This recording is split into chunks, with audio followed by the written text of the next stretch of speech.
Hey everyone, Clio here, welcome to my channel, and today we will be wrapping up the month of May.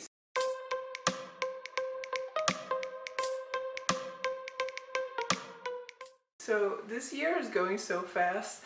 I can't believe we're already in June. I believe like everybody says that every single month, but it's always true. Time just goes by so much faster than you think. Which is good because times aren't really great, so hopefully we can move on to better times quicker than expected. So as always, these wrap-ups are a combination of a wrap-up video and a haul video, so that at the end of the video I can compare how many books of these unread shelves I have completed and how many new books I have added to them.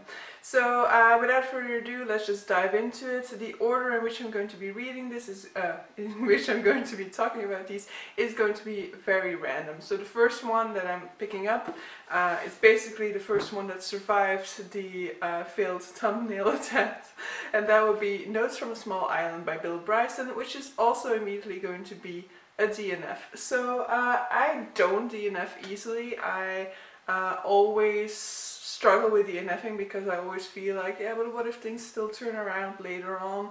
Because the ending to a book can be very important to me, can be very important in my decision about how I feel about a book.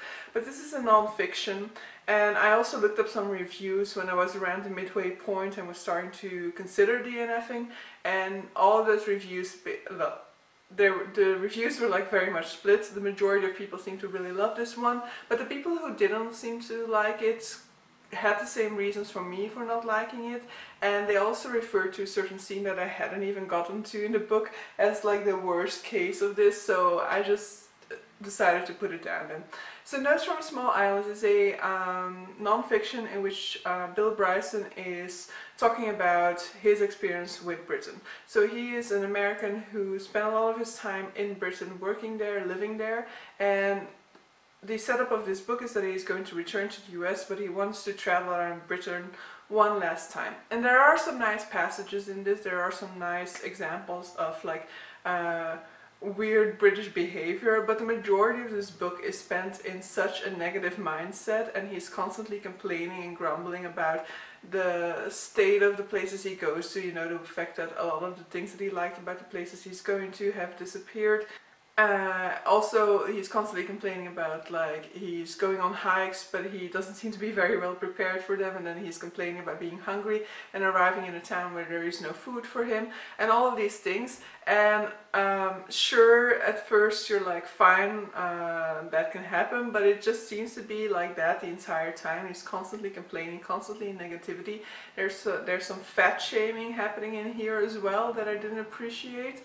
That also, of course, has to do with the time in which it was written, but still, that in combination with the fact that there was just so much negativity in general in this book, and that there's also a lack of guidance in this book in terms of where we're going. So we know he's going to do a tour around Britain again, but there's no real rhyme or reason given for why he's going to the places that he chooses, and some of these places I've never heard of, so really made me think like, yeah, but why are you going there? Why are you complaining that there's nothing to do there when I've never heard of this place? I decided to DNF it. I have had great experiences with Bryson. I really like his short history of nearly everything. I liked his Walk in the Woods, but this one isn't for me. And that has actually also made me decide. So I tried this one before. This is Made in America by Bryson, and it's about the difference between British English and American English, which in principle sounds interesting to me, but I just couldn't get into this one. I didn't really get into it that far, but I just got so bored in the very beginning already. And now having DNF'd Bryson, I'm like, forget about Made in America. Clearly it wasn't for you, and don't make an attempt to try and read it again. So I'm unhauling this one. Next up, I will combine a couple of books if I can get them together. Yes, okay. So without intending to, I went on a little bit of a nostalgic spree. So Connor from Connor Stampato, I think his channel name is, he asked for some recommendations for some like nostalgia reads that he could do, and so I recommended him a few series that are nostalgic to me, that are from a little bit earlier than the time when the majority of people on BookTube were starting to read. And basically recommending them just made me want to start over again with all of them. And I'm referring to the Alex Rider series. So this is a series by Anthony Horowitz. This is the Dutch version, but so the first one, this one would be Stormbreaker in English. So the Alex Rider series is a series about a 14-year-old British kid who his uncle has just passed away, and he soon finds out that his uncle was actually a spy. Through circumstances, he would actually be the ideal person to replace his uncle on a mission, because nobody would expect a 14-year-old boy to be a spy. And so the entire series follows Alex Rider as he's sent on mission after mission, and as he struggles with like his conflicting feelings about being a spy. From time to time he will say like, no more, I've seen enough, I've done enough. But then at other times, when he is indeed no longer on a mission, he gets bored, and so he wants to go back out into the field. It also struggles a little bit with things that he will discover throughout the series about certain things about his past that aren't really told to him at the beginning of the series. So Stormbreaker is the first one. The second one is Point Blank. By the way, Stormbreaker has a movie. I don't think it's the worst movie ever, but it's definitely not really a movie that will recommend the series to you. Point Blank is getting a TV show at this point, so it will be interesting to check out what they will do with that. And then I think the name for this one is Skeleton Key in English. Is one of my favorite in the series. So yeah, 3 more books. Cannot count them as unread books reducing from my shelf, since I had already read them before. Next up is probably my favorite book of the year so far, and that would be An Orchestra of Minorities by Chikozi Obioma. I'm going to go very briefly over this one because I've also already filmed a separate book talk on this book, which should be coming out to you at some point. I have a week holiday at this point, so I hope to be editing a lot and filming a lot this week. So An Orchestra of Minorities is a book written by a Nigerian author. This landed on the Booker shortlist in August 2019. I'm finally getting around to it.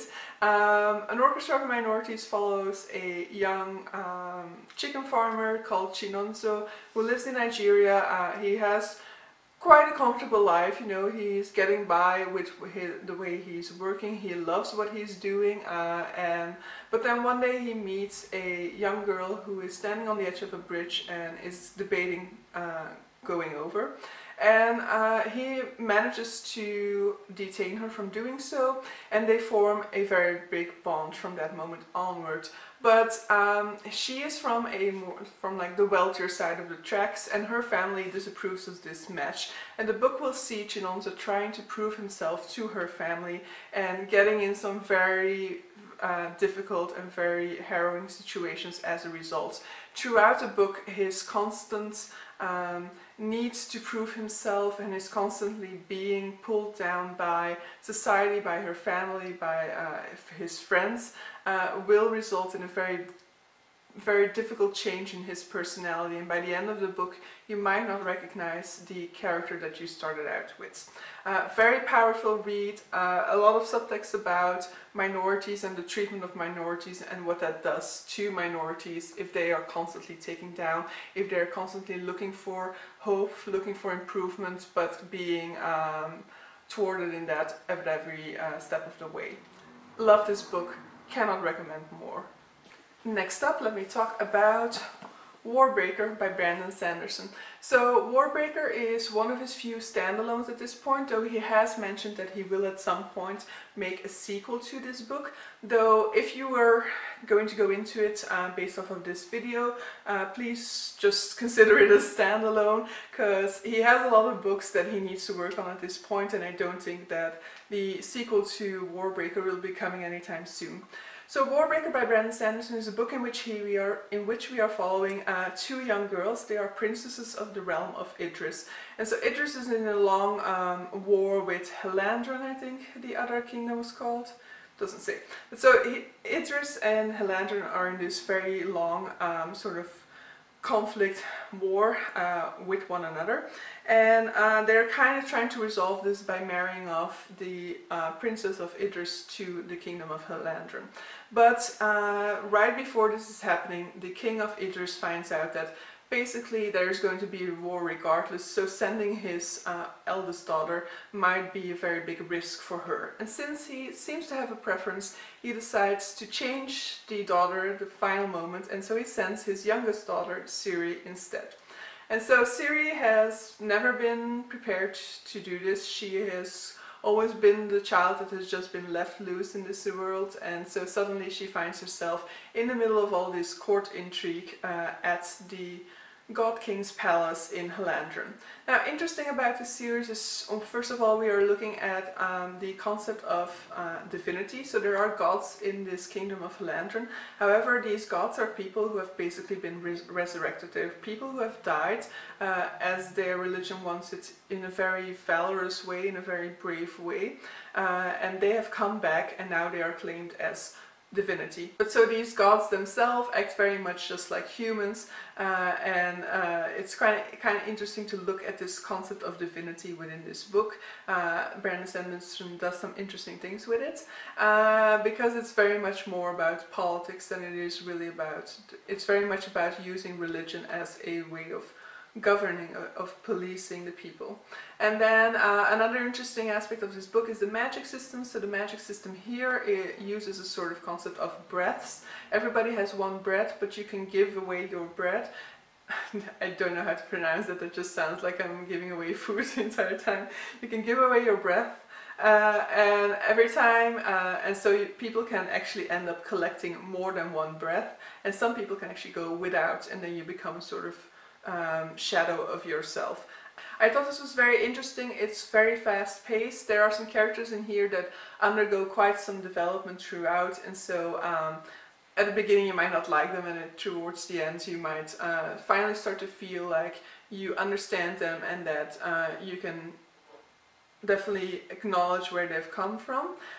There is some interesting Cosmere stuff in here as well. So from the very get-go I was quite intrigued by the magical sword that is talking in the first chapter of this book. If you've read more of the Cosmere, you will probably also immediately wonder what's up with that sword, and where does it fit in with what else we know about the Cosmere. Our favorite world hopper Hoyt also makes an appearance. So if you are interested in reading more of the Cosmere, Warbreaker definitely should be on there. Next up, another one I'll go over very briefly is Duck's Newburyport by Lucy Ellman. So this is a brick of a book. It's 1,000 pages. It is stream of consciousness, and we are following a Ohioan housewife as she goes about her business, and she is preparing food basically because she has this sort of independent bakery business, so she's constantly just baking pies, baking stuff like that, and then thinking about her world, the things that she is seeing in there, and her thoughts about it. It sounds boring. It is the most difficult book to sell on anybody, and I personally also didn't consider it to be like the best book I will ever have written. I do think it's very unique. It does some groundbreaking work. I can definitely acknowledge the genius of this book, and I can definitely acknowledge that this book is exceptional in its way, but it's just not a book that really appealed to me. I never really connected on a higher level with this book, so I definitely enjoyed it. I was never bored with this book, even though it is a 1,000 page book. It was actually quite calming to read this book as well, though I definitely did need audiobooks to get through more than 10 pages a day, because the structure of this book is very repetitive, so you can easily fall kind of into a pattern where you're like, well, I don't know what I'm reading anymore. But if you're interested in this, definitely would say check out some other reviews for this book, because there are definitely a whole lot of people who absolutely love this book, who consider this the best book they read in 2019, 2020. So definitely check some other reviews as well if this does sound appealing to you. And in case I didn't say, by the way, I also have a book talk on Duck's Newburyport, in which I go a little bit more in depth into this, but I definitely don't go too in depth into that one, not as in depth as I went into an Orchestra of Minorities. Now we have two books in a series that I continued in the month of May, and that would be a series of unfortunate events. So I read book 10, The Slippery Slope, and 11, the Grim Grotto. So I like this too, and I actually think they work well together, because in both books I think we're kind of exploring like how far can one go in the fight against evil, you know, how far can one go without doing acts that in themselves are also evil. So I liked in book 10, I think The Slippery Slope is one of my favorites so far. I liked how we were, like, the siblings were kind of split up. You had two siblings together and you had one separately, and then the one who was separately was Sunny, who was the youngest, which was also nice because you get to see Sunny on her own develop and deal with these situations. So this book is very much also about the evolution that Sunny has gone through, and her siblings also realizing that Sunny isn't really the baby sister that they used to refer to anymore. She is definitely growing up. And apart from that, we are then also looking, as I said before, at like the boundaries of good and evil. How far can you go in your fight against evil? And in the second book, this also definitely comes about a little bit, in the sense that we are there looking more at like how much can you condone a loved one's actions. So how far can you go in allowing a loved one to do certain things? How far can you say that you would still stand by that person if they are actually doing horrible things. So yeah, this continued my journey. I don't have them down in June, but I always forget to put them on my pile of possibilities. I do have a very ambitious June TBR, but who am I kidding? Most likely I will still listen to books 12 and 13, because there's a new Sims expansion pack coming out, and I like to combine Series of Unfortunate Events with The Sims. And then let's dive into the final books that I read this month, and these are also a kind of crossover because they're also books that I hauled this month, and that would be the 4th, 5th and 6th volume of Saga. So Saga Volume 4, Saga Volume 5, Saga Volume 6. So I actually specifically contacted my local comic book store in order to get these during the lockdown, and I've been reading them throughout the month of June, May. It was still May, so I was reading them throughout the month of May, and I've definitely been enjoying them. I definitely love continuing along with these ones. Yeah, they've kind of blended into one at this point, so I cannot really remember too well where we're starting with book 4, but there's definitely some interesting developments happening here, and just as it was the case with Series of Unfortunate Events, characters are kind of splitting apart here for a part of the timeline, and that's definitely interesting to see, for character dynamics and for character developments. Definitely some people are changing boundaries, are changing sides and things like that, which is also very nice in terms of like story developments. So yeah, definitely enjoyed these ones. 5-star reads, all of them I think. So yeah, will definitely be continuing. Hey everyone, just inserting a clip here because I forgot one book. So I forgot to talk about Invisible Women, Exposing Data Bias in a World Designed for Men by Caroline Criado Perez. This book is now already with a friend. I've told all my friends to read this book because I think it's very important. I don't think it's a perfect book, it has its flaws. I will link my Goodreads review down below, by the way. For more thoughts on this book, I might actually do a book talk on it, because I've tried to film this clip like 7 times already, but it just gets way too long every single time that I talk about it. So this book is very much trying to expose the fact that we feel that our entire decision-making process and things like that, or development process, is very much based on data collection, and that is a objective way to go about things. However, a lot of times we are not collecting data on females, and a lot of those times we are also not, and if we do, we are not sex segregating this data. So we put it all together into one giant data set, and we might be missing out on certain things. For example, easy example for that would be drug trials. A lot of drug trials are not tested on women because women are difficult, because we have hormones that change throughout our menstrual cycle. And even though it is now necessary to include female test subjects in your trials, if you're not going to sex segregate that data, you're also not going to realize the different effects that a certain drug might have on males on men versus on women. And so this book is going through a lot of cases, through a lot of a lot of different fields. So it's looking at our public life, for example, looking at public transportation, the office environment, looking at the education system, looking at product development, looking at safety measures such as crash test dummies, and it's exposing in all of these aspects how a lack of data on women or a lack of sex segregation in your data can lead to decisions that, when put under a loop, can actually turn out to be sexist. I thought it was eye-opening to the extreme because, yes, I am definitely an advocate against sexism, but the sexism that I usually think of is like the overt catcalling, the double standard in terms of like the way we look, the way we present ourselves, but there are definitely a whole lot more nuances, a whole lot more aspects in which sexism can be made apparent, and this book definitely showed them to me. I think a lot of the book is definitely also trying to show that this is not a conscious effort.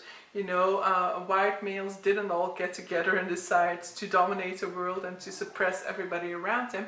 They are just going into the decision-making process based off of their own experiences, and they take their own experience to be everyone's experience. And so as long as these decisions are being made mainly by white males, you're always going to have some sort of sexism, racism, or homophobia inserted into your decision-making process. This book is mainly focused on the men, on the difference between the two sexes, but I definitely think that a lot of these conclusions could be extended to people of different races, or people living in poverty, living in people who have different sexualities. This book briefly touches upon that in the introduction, I think, but it's not within the scope of this book. I will also briefly talk about some of the problems with this book, because I have mainly heard people talk, I have heard a lot of people talk negatively about this book, but I do definitely think that its merit outweighs those problems. It's just very sad that those problems exist. So one of the main problems is that it's very circulatory in its reasoning. You know, she's making the same argument over and over and over again, and so it can become very repetitive. So a major structural change would have been necessary, in my opinion. The structure would have had to be done very differently. Another main problem that I had is the fact that you are giving a book about data. You're giving a book about the lack of data, but still you're giving a whole lot of data within this book, and that data wasn't visualized. That data was just inserted into a dry text, and I would have definitely benefited from having that data included in like charts or graphs or something like that throughout the text, having included pictures when you're talking about, for example, crash test dummies, the male model versus the female model. All of those things could have helped make the text more digestible and make the text more structured as well. But so yeah, that means that I read a total of, or on hold, read or on hold, a total of 1, 2, 3, 4, 5, 6, 7, 8, 9, 10 books, but I also purchased some. So I purchased 3 already to start with. And then I purchased some more. Let's go into the haul part of this video. So first of all, I was gifted a book, and I think this book comes across very questionable, so I don't know whether I'm going to enjoy, but it's very, very short, so I might as well read it. And that is the Book Week gift. So in Belgium and the Netherlands we receive a Book Week gift in the Book Week if you buy something that week. It is written specifically for Book Week, and usually that means its quality is very questionable because it's a free book, so I feel like not a whole lot of effort is put in. In principle, the idea behind the Book Week gift is to promote the Dutch literature, so I definitely think they should be putting in a little bit more effort, but in any case, let's dive into the content of this book. This book is set in Charleston in 1820, and it is about a white man who buys a black slave and who then falls in love with her and they start a family. Sounds very questionable to me. Sounds like it could go very wrong, and it's only like 95 pages, so I also don't see how you could make any sort of a well-balanced story about this sort of a subject. By the way, I didn't even tell the title, I think, which is Leon and Juliette by Anniette van der Zijl. It's not available in translation, but yeah, I did get it this month, so I am going to include it in this.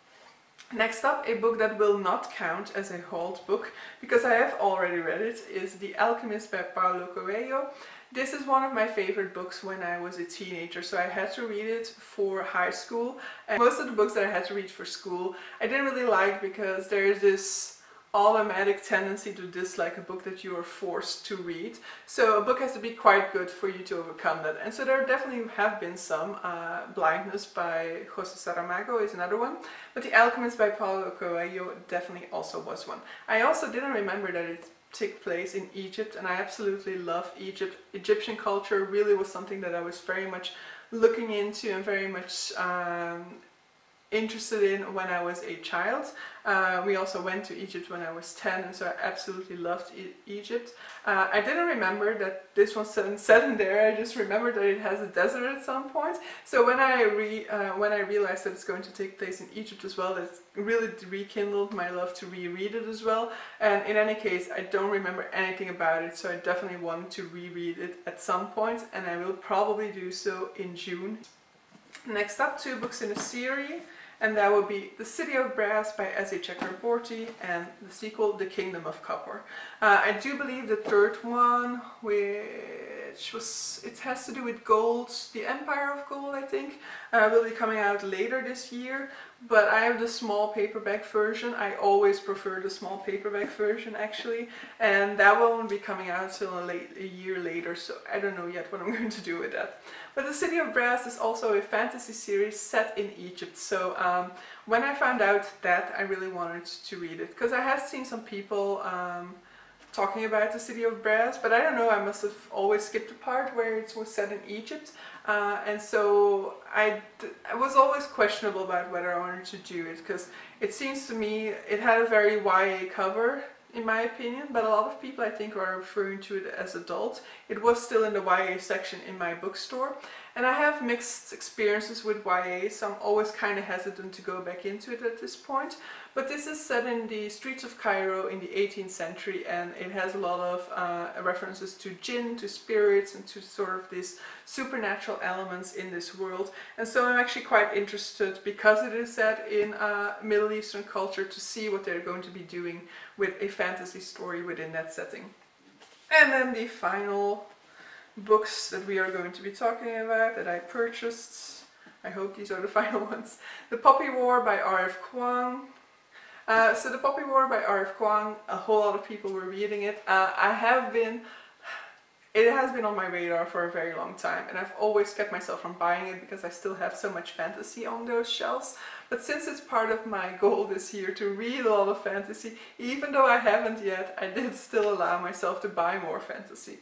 So The Poppy War by R.F. Kuang is an Asian-inspired fantasy. It is a Chinese-inspired fantasy. It is adult fantasy, and I have heard that there are a lot of trigger warnings. So before going into it, if you are somebody who needs trigger warnings, definitely do check them out. It is supposed to be inspired by the Opium Wars, hence poppy, because opium is made from poppies. And knowing my Chinese history the way I do, I can already see the type of trigger warnings that are going to be there. I know that they're like one of the final chapters or something is like a chapter that when people get around to it, they like put it on Twitter like I am at that chapter. And I already think I know what event is taking place there. And indeed, that is major trigger warnings if that is the case. And then the final book that I got is The Year Without Summer by Guinevere Glassford. This is a book that I don't know too much about, but the story centers around multiple people, and it is set around the background of the year 1816, which was a year which was a fact that I have never heard about until like September this 2019. It was a year in which a ash cloud from a volcano eruption in Indonesia hit Europe. So it was a very dark, very gloomy time, and this was also the time in which Mary Shelley came up with the idea for Frankenstein. So I've been intrigued ever since finding out about that time period, about that experience of having the earth be, of having like everything be gloomy, having so much ash in the air, and how people at that time interpreted these events. Because obviously I don't think that they could have had any news from Indonesia or could have seen a link between the two. So I was very interested in that time period, in that event, and so I'm happy that I stumbled upon this book that will take place around that time. Popping back in because I forgot a book, and that would be Little Eyes by Samantha Schweblin. I don't even know whether this is a German name or whatever type of name, so I don't know how to possibly pronounce it. So Samantha Schweblin is how I'm going to pronounce it. So Little Eyes by Samantha Schweblin is a new release. I think it came out, yeah, I'm probably not going to say the exact month in this book, right? It came out recently. I have had my eyes on it, first of all, because of this stunning cover. And I don't know whether you see it there. It's definitely on the back here. It also has this creepy one. So basically, as far as I'm aware, it's something to do with like smart tools or anything like that, like a smart pet that has potential for evil, I guess.